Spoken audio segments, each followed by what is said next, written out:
هل أتاك حديث الغاشية وجوه يومئذ خاشعة عاملة ناصبة تصلى نارا حامية تسقى من عين آنية ليس لهم طعام إلا من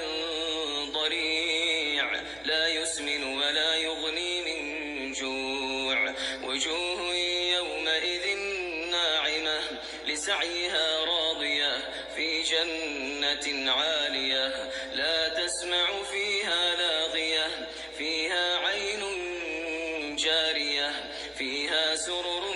مرفوعة وأكواب موضوعة ونمارق مصفوفة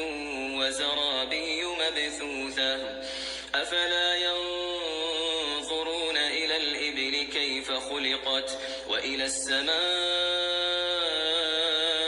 كيف رفعت وإلى الجبال كيف نصبت وإلى الأرض كيف سطحت فذكر إنما أنت مذكر لست عليهم بمسيطر إلا من تولى وكفر فيعذبه الله